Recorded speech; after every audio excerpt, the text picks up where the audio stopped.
ಇದು ಜ್ಯೋತಿಷ್ಯ ಶಾಸ್ತ್ರ ಹಾಗೂ ಭಕ್ತಿಶಾಸ್ತ್ರದ ಆಧಾರದ ಮೇಲೆ ನೀಡಲಾಗುವ ನಂಬಿಕೆ.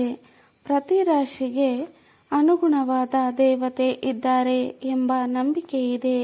ಆ ದೇವರನ್ನು ಪೂಜಿಸುವುದರಿಂದ ಆ ರಾಶಿಯವರಿಗೆ ಶ್ರೇಯಸ್ಸು, ಶಾಂತಿ, ಸೌಭಾಗ್ಯ ಹಾಗೂ ದೈವಿ ಕೃಪೆ ದೊರೆಯುತ್ತದೆ ಎನ್ನಲಾಗಿದೆ. ಹಾಗಾದರೆ ಯಾವುವು ಆ ರಾಶಿ ನೋಡೋಣ ಬನ್ನಿ. 1. ಮೇಷ ರಾಶಿ. ದೇವರು ಸುಬ್ರಹ್ಮಣ್ಯ ಕಾರ್ತಿಕಯ್ಯ, 3 ಮುಖದ ದೇವತೆ. ಪೂಜಾ ಫಲಿತಾಂಶ: ಧೈರ್ಯ, ಶಕ್ತಿಯುಳ್ಳ ಮನಸ್ಸು, ಶತ್ರು ಜಯ. 2. ವೃಷಭ ರಾಶಿ. ದೇವರು ಮಹಾಲಕ್ಷ್ಮಿ ಅಥವಾ ದುರ್ಗೆ. ಪೂಜಾ ಫಲಿತಾಂಶ: ಐಶ್ವರ್ಯ, ಸ್ಥಿರತೆ, ಕುಟುಂಬದ ಸುಖ. ಮಿಥುನ ರಾಶಿ. ದೇವರು ಮಹಾವಿಷ್ಣು ಅಥವಾ ಲಕ್ಷ್ಮೀನಾರಾಯಣ. ಪೂಜಾ ಫಲಿತಾಂಶ: ಬುದ್ಧಿವರ್ಧನೆ, ಸಮತೋಲನ, ಪ್ರಜ್ಞಾಶಕ್ತಿ. 4. ಕಟಕ ರಾಶಿ. ದೇವರು ಪಾರ್ವತಿ ದೇವಿ ಅಥವಾ ಚಂಡಿಕಾ.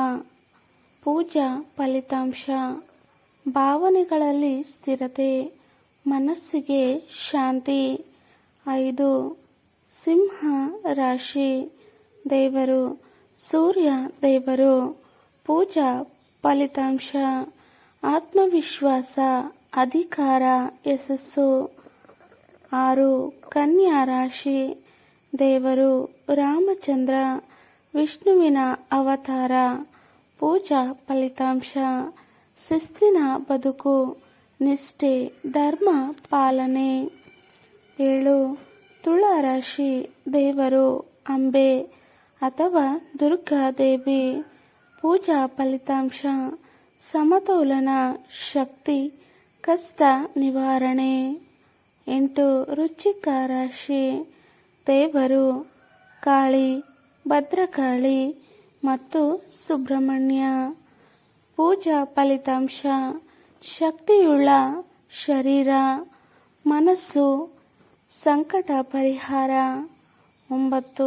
ಧನಸ್ಸು ರಾಶಿ. ದೇವರು ದತ್ತಾತ್ರೇಯ ಅಥವಾ ನರಸಿಂಹ ದೇವರು. ಪೂಜಾ ಫಲಿತಾಂಶ: ಜ್ಞಾನ, ಧರ್ಮ, ಗುರುಕೃಪೆ. 10. ಮಕರ ರಾಶಿ. ದೇವರು ಶನಿದೇವರು ಅಥವಾ ಹನುಮಾನ್. ಪೂಜಾ ಫಲಿತಾಂಶ: ಶ್ರಮಕ್ಕೆ ಫಲ, ಶತ್ರು ನಿವಾರಣೆ, ದೀರ್ಘಾಯು. 11. ಕುಂಭ ರಾಶಿ. ದೇವರು ಶಿವನು ಅಥವಾ ಶನಿದೇವರು. ಪೂಜೆ ಫಲಿತಾಂಶ: ಧೈರ್ಯ, ತ್ಯಾಗಬುದ್ಧಿ, ಮಾನಸಿಕ ಶಾಂತಿ. 12. ಮೀನ ರಾಶಿ. ದೇವರು ದತ್ತಾತ್ರೇಯ ಅಥವಾ ಗುರು ಬೃಹಸ್ಪತಿ. ಪೂಜಾ ಫಲಿತಾಂಶ: ಆಧ್ಯಾತ್ಮ ಬೋಧನೆ, ಭಕ್ತಿಯ ಗತಿ, ಗುರುಕೃಪೆ. ದಯವಿಟ್ಟು ಗಮನಿಸಿ, ನಂಬಿಕೆಯ ಆಧಾರಿತವಾಗಿದ್ದು ವ್ಯಕ್ತಿಯ ನಿಜವಾದ ಜಾತಕ, ಗ್ರಹಸ್ಥಿತಿ, ನಕ್ಷತ್ರ ಇತ್ಯಾದಿಗಳ ಆಧಾರದ ಮೇಲೆಯೂ ದೇವಲೋಪಾಸನೆ ಬದಲಾಗಬಹುದು.